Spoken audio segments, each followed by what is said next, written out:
It's funny how smells take us back to another place and time. This morning I took some mail across campus to another building, and the breeze delivered an old, familiar smell.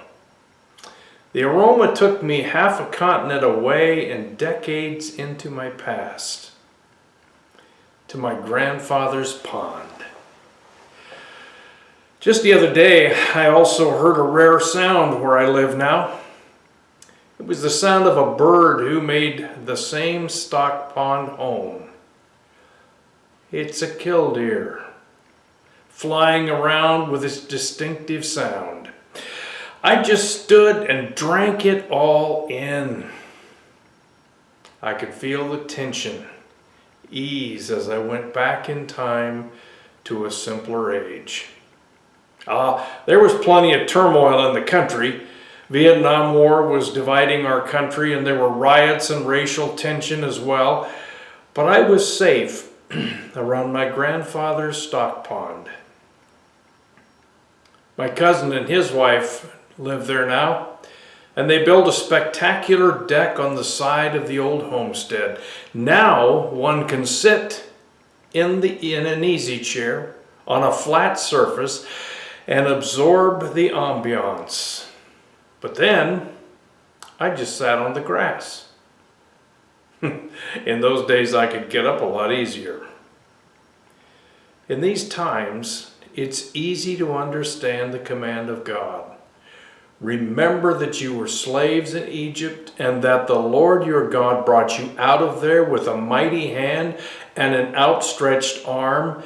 Therefore, the Lord your God has commanded you to observe the Sabbath day. That's Deuteronomy 5:15. By the time Jesus came, the church had turned Sabbath into a law that added another straw to the camel's back.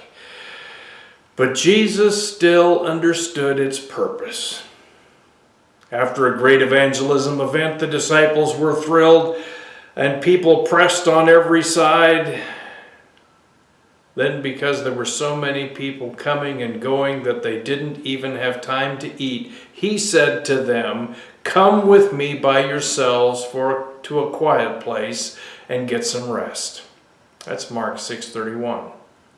The word translated rest means to get out of the rat race.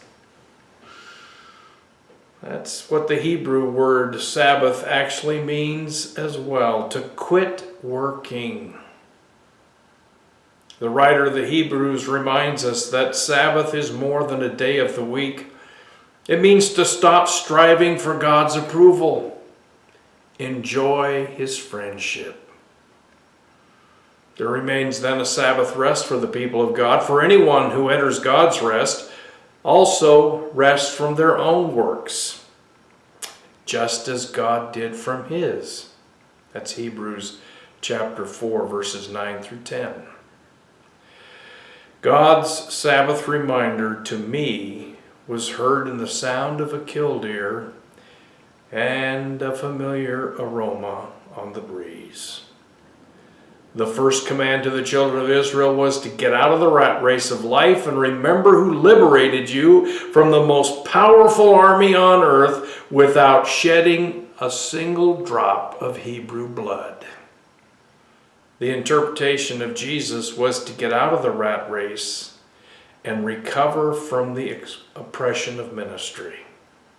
The third example was to ousted Levites because of the choice to accept Jesus as Messiah. Get out of the rat race and trust that God loves you for who you are, apart from what you have accomplished. What does getting out of the rat race look like to you? It's not a one-size-fits-all. Jesus reminds us Sabbath was made for man, not man for Sabbath. That's Mark chapter 2, verse 27. Take a breath. Enjoy the friendship God has for you. Enjoy the world He has created for you. Have a wonderful day. Bye-bye.